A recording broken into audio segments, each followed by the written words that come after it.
Bonjour, je suis Frédéric Penet, bienvenue dans l'ombre des bulles et aujourd'hui mesdames et messieurs, aujourd'hui seulement, exceptionnellement pour vous, tout à 50%. Mais non, mais c'est pas ça qu'il fallait que je dise. Aujourd'hui c'est la fac. Oh, faut vraiment que j'aille dormir moi, faut vraiment...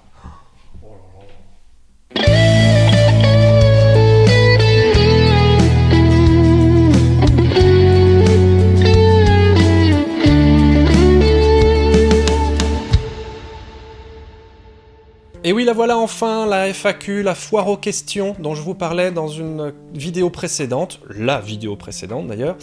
Vous avez été nombreuses et nombreux à réagir, je vous remercie beaucoup. Les questions étaient passionnantes, intéressantes et ne portaient absolument pas sur mon slip. Pour une fois, ça change, c'est très bien, je vous remercie. J'ai laissé passer volontairement quelques temps parce que je voulais oublier les questions pour répondre le plus instinctivement possible, pour qu'il n'y ait pas une barrière ou une longue réflexion. Voilà, je serai le plus naturel possible, comme d'habitude, c'est-à-dire que je parlerai très mal le français, je ferai beaucoup de que je couperai, ce qui ferait que ça donnera des vidéos très saccadées, comme d'habitude, j'ai envie de dire, mais voilà. Le propos sera le plus naturel possible, sans langue de bois, parce que vous me connaissez, s'il s'agit de taper sur tout le monde, je suis le dernier. Alors j'ai une dizaine de questions auxquelles je vais répondre, et c'est parti. Question numéro 1. Je prends mes lunettes parce que je suis vieux. Question de Dragonolian, je voulais te demander si le métier de dessinateur et scénariste de BD est difficile niveau moral, c'est-à-dire si tu es très souvent seul au point d'en souffrir beaucoup, et aussi si c'est possible de ne vivre qu'avec le métier de scénariste de BD. Je sais que tu n'es pas scénariste, mais puisque tu es dans le milieu. On peut parfois se retrouver seul devant sa page, oui, c'est tout à fait possible. Est-ce qu'on en souffre ? Ça dépend des personnes, ça dépend de votre humeur, du jour, du moment. Certains auteurs travaillent en atelier, donc comme ça ils sont plusieurs, ils sont ensemble. D'autres, comme moi, travaillent à domicile, ça permet de mieux se plonger dans son monde intérieur. Moi j'ai besoin de ma bulle, j'ai besoin d'être dans mon cocon, ma bulle, pour pouvoir dessiner le plus sereinement possible. Parfois oui, on peut souffrir d'être un peu seul, on peut avoir besoin de voir du monde, donc surtout si vous travaillez chez vous, c'est important de savoir vous ménager des plages pour rencontrer les copains, pour ne pas s'enfermer tout le temps dans le boulot, pour voir du monde. Oui, sinon on peut très vite s'isoler. Oui, c'est vrai. Est-ce qu'on peut vivre de la bande dessinée en tant que scénariste ? Certains en vivent, d'autres non. Voilà, ça dépend de votre talent, ça dépend aussi parfois de la chance. Et oui, il y a un facteur chance. Dans toute réussite, il y a le talent, il y a la persévérance, mais il y a aussi une petite part de chance qui est plus ou moins là selon les personnes. Plus on réussit, plus on va dire qu'on a... Non, c'est pas la chance, c'est mon talent. Et plus on rate, plus on va dire, ouais, mais l'autre, il a de la chance. Donc, bon. Oui, certains scénaristes vivent de la BD, d'autres non. Point. Voilà. Question numéro 2. Hop, je mets mes lunettes parce que je n'y vois rien. Question d'Elodie. Comment faire pour décrocher un premier contrat de dessinateur de BD ? Ta première BD, comment ça s'est fait ? Où trouver un scénariste ? Où trouver un dessinateur ? Comment décrocher un premier contrat de BD ? Faire un dossier, c'est-à-dire avoir une histoire, avoir fait les intentions, le synopsis, peut-être quelques pages de découpage, faire quelques pages de storyboard, faire 2-3 pages de dessin. Si vous êtes coloriste ou si vous avez un coloriste ou une coloriste, vous pouvez l'impliquer dès lors si vous souhaitez collaborer ensemble pour que l'éditeur ait l'intégralité du trio. Ensuite, il s'agit d'envoyer votre dossier à tous les éditeurs. On vous recommande de cibler les éditeurs qui correspondent le mieux à votre projet. Et ensuite, il faut persévérer. Vous aurez des réponses ou pas, parce que parfois on ne vous répond pas. Vous aurez des réponses qui, en fonction de votre projet, seront argumentées. Parfois, ça sera les QCM, votre projet n'a pas été retenu, essayez encore. J'ai souvent tendance à penser que ce ne sont pas les auteurs les plus doués qui réussiront, qui dureront dans le métier, mais ce sont ceux qui ont la carapace la plus dure, qui en veulent le plus, qui s'accrocheront, qui ne lâcheront pas et qui peut-être un jour arriveront a duré dans le milieu. Comment ça s'est passé pour moi? J'ai rencontré une scénariste, Isabelle Plongeon, dans un endroit où plein d'auteurs de BD et de jeunes voulant se lancer dans ce milieu se réunissaient une fois par mois pour chacun se montrer nos travaux. Et Isabelle était là, elle avait une histoire en tête, et quand elle a vu mon dessin, elle m'a proposé un scénario qui m'a bien plu, ça s'appelait Les Apatrides. Isabelle était particulièrement douée pour discuter avec les gens, elle avait des très bons arguments, elle savait mener une discussion, et donc elle a pas hésité, elle avait plus de culot que moi j'aurais jamais osé tenter d'aller voir les éditeurs comme ça, elle a tenté, elle a réussi à nous décrocher un premier contrat, et puis bon après on a continué, donc l'éditeur a mis la clé sous la porte, donc on est passé chez d'autres éditeurs, et ainsi de suite, et voilà. Où trouver un scénariste, où trouver un dessinateur? Je dirais qu'aujourd'hui, il y a pratiquement rien de plus facile. Il y a des forums à foison, il y a Facebook, il y a tous les réseaux sociaux. Les auteurs ne manquent pas, peut-être adressez-vous à eux pour savoir si eux serait éventuellement disponible. Bon, c'est rarement le cas, mais s'ils connaissent aussi quelqu'un susceptible d'être intéressé par votre projet, enfin voilà, ça se passe de contact en contact. Donc aujourd'hui, avec les réseaux sociaux, je pense que c'est beaucoup plus simple qu'il y a 20 ans, quand j'ai démarré, 20 ans. Oh, on vieillit, hein, on vieillit tous. Troisième question, et toujours les lunettes. Mwendigo me demande... je me demandais, quand est-ce que tu décides d'arrêter une illustration, de ne pas aller dans le trop de temps, quand ça n'est plus assez lisible? Je décide d'arrêter une illustration quand je commence à me dire qu'est-ce que je pourrais faire de plus. C'est que généralement, ça se suffit. Quand je ne sais plus trop quoi rajouter, c'est que je suis arrivé au bout. Et si je me force à rajouter quelque chose, ça sera la plupart du temps en trop. Avec le temps, on commence à avoir des petits garde-fous dans la tête qui nous disent « va pas plus loin ». Mais je pense que le point de départ, c'est qu'est-ce que je dois rajouter de plus? C'est que c'est peut-être pas la peine d'aller au-delà. Question 4. Jean-Michel me demande « Je voudrais savoir si tu vas faire des tutos sur la couleur ». Oui, des tutos sur la couleur, oui, c'est possible. À noter, petite publicité personnelle pour ma chaîne, vous trouverez des vidéos, je crois qu'il y en a 4 pour le moment, qui s'appellent Work in Progress, et qui vous montrent ma progression sur une case de BD, bon, généralement des grandes cases. Donc là, vous me voyez en train de peindre, de mettre en couleur mon dessin. Alors, question numéro 5, je crois. 1, 2, 3, 4, 5. Oui, je sais compter jusqu'à 5. Marco me demande « On sait que le milieu de la BD n'est pas simple, il y a beaucoup d'auteurs qui galèrent, voire qui abandonnent. Alors pour toi, comment ça s'est passé? Facile, pas facile, mitigé ?» Question numéro 2, ça se présente comment un scénario de BD? Ça s'écrit comment? Question numéro 3, tu connais Jérôme Le Reculé? Il est beau, hein? Voilà, ça c'était la partie fanboy. Pour moi, comment ça s'est passé? Comme beaucoup, hein, ça a été fait de haut et de bas, j'ai eu des moments d'intense galère, avec des albums qui ont été arrêtés faute de vente, des séries interrompues parce que l'éditeur est racheté, de très bons moments aussi. Ma collaboration avec Serge Le Tendre et David Cara, ça a été fabuleux. Donc non, c'est fait de haut et de bas, c'est fait d'intenses moments de solitude et de galère, parfois financières aussi, hein, chez les plus petits éditeurs, qui peuvent pas toujours vous payer à temps. J'ai eu des moments de déprime intense parce que ça fonctionne pas, parce que vous avez mis 1 an et demi de vous dans un album et que cet album, au bout d'une semaine, est déjà retiré des rayons parce qu'il faut faire la place. 1 an et demi de boulot en une semaine, fini, voilà. Comment se présente un scénario de bande dessinée? Il y a autant de façons de présenter un scénario de bande dessinée qu'il y a de scénaristes. Alors je peux toujours montrer des exemples des scénarios de Serge Le Tendre. Généralement, ça se présente une page égale une planche, un nombre de cases, les actions par case, les personnages, la description de ce qu'ils font, les dialogues. Alors il y a certains scénaristes qui vont mettre beaucoup de descriptions, d'autres qui vont être plus succincts. C'est à voir si vous êtes scénariste, c'est à voir avec votre dessinateur ou votre dessinatrice. Si vous êtes dessinateur, dessinatrice, c'est à vous de voir avec votre scénariste, de dire mets-moi plein de descriptions, j'ai besoin. Ou alors, non, sois le plus simple possible, parce que sinon ça me bloque mon imagination. Jérôme Le Reculé, je connais son talent, je connais ses albums, je n'ai pas eu la chance de le rencontrer jusque-là. Mais c'est quelqu'un de très talentueux, voilà. Et de rapide, très rapide. Plus que moi. Question numéro 6 de You Mes Rêves, je crois. Oui, You Mes Rêves, si je prononce bien. Si on la compare au film, au roman, à la musique et même aux jeux vidéo dernièrement, la BD a toujours eu du mal à s'intégrer dans les bibliothèques des gens.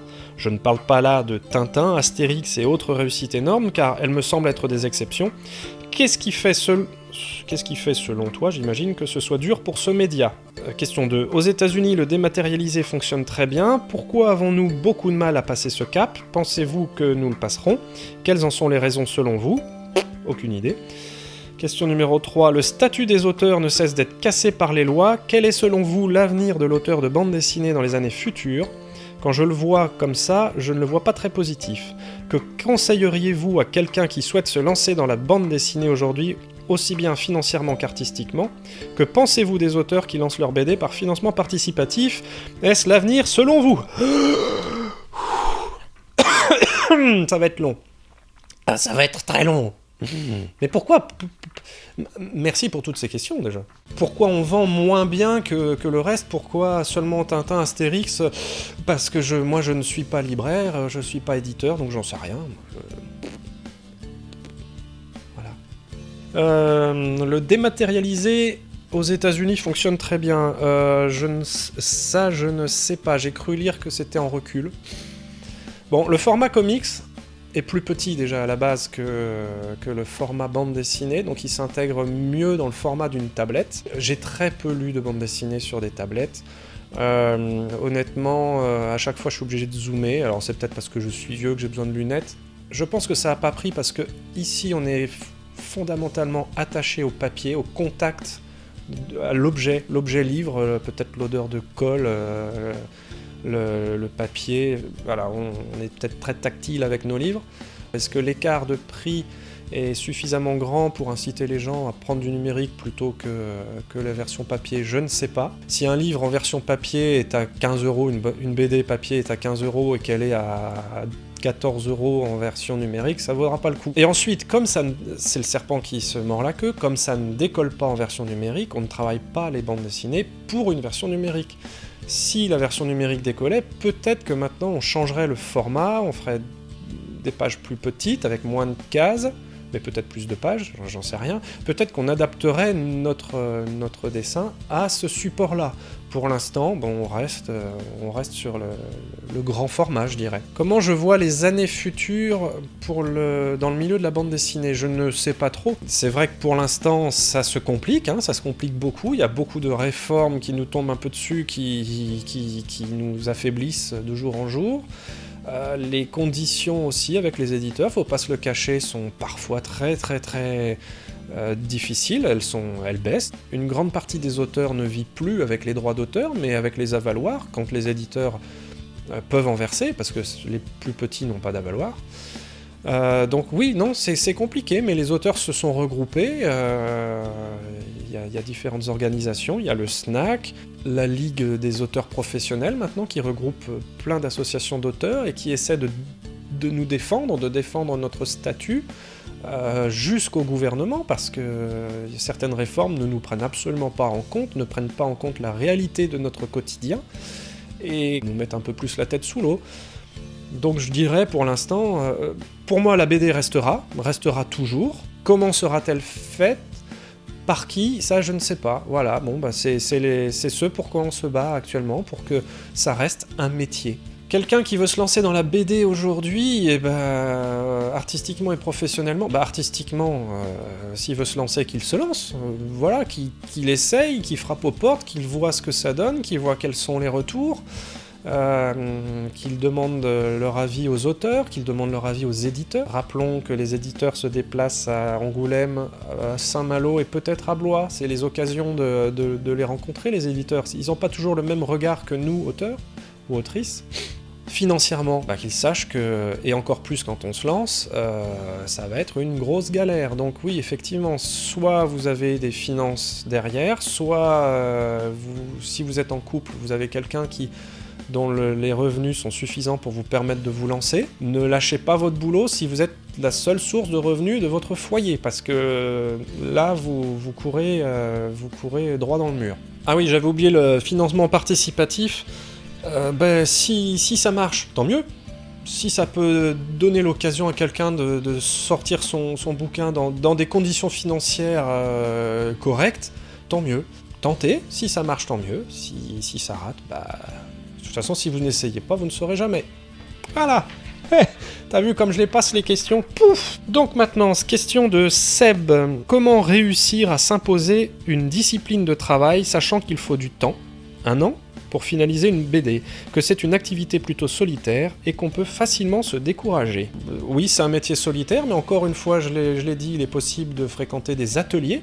On se retrouve entre auteurs ou avec d'autres gens qui ne sont pas du milieu de la BD, mais il y a des espaces de coworking, c'est peut-être possible d'intégrer ce genre de lieu. J'ai tendance à penser que travailler chez soi, c'est un piège inverse à ce qu'on pourrait croire, c'est-à-dire qu'on est plutôt happé par le boulot et qu'on passe beaucoup plus de temps à travailler que si on travaillait dans un atelier. C'est-à-dire que la table à dessin, elle est toujours là, elle est toujours quelque part pas loin de nous, et on est toujours happé par le boulot, et c'est plus difficile de se dégager du temps pour soi, pour sa vie personnelle, quoi, tout simplement.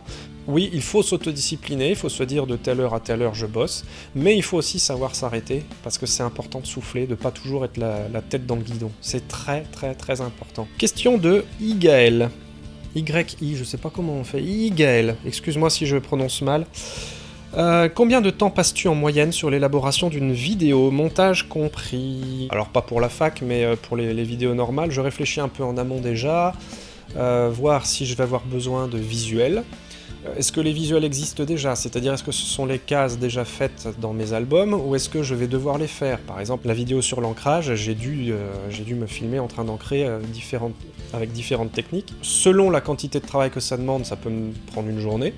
Je filme généralement en une demi-journée, rarement plus. Le montage, c'est une journée supplémentaire, donc je dirais entre 3 et 4 jours selon la quantité de travail pour une vidéo. C'est pour ça que j'en fais pas souvent, parce que je fais ça quand j'ai pris suffisamment d'avance sur mon temps de travail.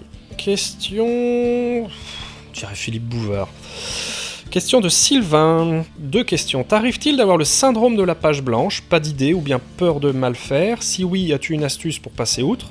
Et quels sont tes artistes graphiques, auteurs de BD, peintres préférés? Je pense que la peur de la page blanche, ça sera peut-être plutôt le ou la scénariste qui l'éprouvera. Moi, j'ai déjà une base sur laquelle m'accrocher. Après, ça va être une question de motivation. Il y a des planches qui sont plus intéressantes à faire que d'autres. Si, une scène de restaurant, ça me barbe, alors qu'une scène en plein air avec plein de décors, de végétation, moi je préfère. J'ai pas vraiment de recette à donner comme ça pour réussir à s'y mettre. Faut s'accrocher, c'est tout, faut s'accrocher. Parfois savoir prendre un peu de recul, aller respirer un petit peu. Parfois ça m'arrive de poser le crayon et d'aller faire une demi-heure de guitare pour souffler. Puis je reviens. Mes artistes graphiques préférés, Franquin, ça a été ma claque quand j'étais gamin. Je dirais la fondation principale de mon graphisme, je la dois à Rosinski. J'ai découvert Rosinski avec Ali Noé quand j'avais 8 ans, je crois. Ça a été un moment d'épouvante. L'histoire, hein, pas le dessin, pas le scénario, mais l'histoire m'a effrayé, surtout que c'était dans un recueil, qui me manquait la fin. Je vivais dans un petit patelin où je pouvais pas me procurer la suite, donc je suis resté sur un suspense insoutenable. C'est un copain, mon copain David Charrier, qui est auteur de BD lui aussi, qui m'a offert, quand on était au lycée à 16 ans, pour mes 16 ans, qui m'a offert Ali Noé, parce qu'il savait que j'avais jamais pu lire la fin. Et j'ai raccroché les wagons, et voilà, j'ai dévoré tous les Torgos à l'époque, un Torgal des Torgos. Je me suis nourri de ça, ça a nourri l'apprenti dessinateur que j'étais, et je pense que c'est son dessin, même si ça se ressent pas dans le mien, c'est la fondation principale. Ensuite, il y a eu Régis Loisel, avec La Quête et Peter Pan. J'ai eu la chance de le croiser un jour, de lui montrer mon travail, et mon travail était suffisamment correct pour qu'il me dise envoie-moi dès que t'as quelque chose, tu me l'envoies, je vais t'aider à progresser. Et il m'a aidé à progresser, il m'a fait gagner 3-4 ans avec des conseils. Merci Régis. Naoki Urasawa, Monster, 20th Century Boys, ça a été une énorme claque sur la narration, sur son côté jeté dans le dessin. Vraiment une claque monumentale pour moi. Il y a Jean-Pierre Gibrat, il y a Emmanuel Lepage qui ont été d'immenses claques. Jean-Pierre Gibrat, j'adore aussi ses dialogues. Je trouve que c'est quelqu'un qui écrit formidablement bien. Parmi mes bandes dessinées préférées, il y a La Gloire des Rats et Tirésias de mon compère Serge Letendre et de Christian Rossi. Ce sont des bandes dessinées que j'ai découvertes sur le moment, à l'époque, et qui ont été une vraie claque. Si vous ne les connaissez pas, allez les lire, elles sont fabuleuses. C'est des bandes dessinées avec une humanité, mais voilà, c'est ce que j'adore. C'est tout ce que j'adore d'une bande dessinée, donc c'était une vraie claque. Et je me souviens d'un Angoulême où j'ai pu demander à Christian Rossi qu'est-ce qu'il utilisait comme couleur, comme encre pour mettre en couleur, et puis il m'a dit les Magic Colors. Et donc depuis cet Angoulême-là, ça devait être en 2001 ou 2002, j'utilise des Magic Colors. Merci Christian Rossi. En dehors de la bande dessinée, je suis passionné actuellement par le travail d'un aquarelliste qui s'appelle Joseph Zbukvic. Il est réaliste, juste ce qu'il faut pour que vous compreniez ce que vous êtes en train de voir, et il sait ensuite rendre le reste abstrait pour que vous projetiez vos propres émotions dans son travail. Ça me parle énormément. Je ne sais pas comment je pourrais arriver à importer ça dans mon propre travail en tant qu'auteur de BD, mais ça me passionne beaucoup. Sa vision des choses me passionne beaucoup.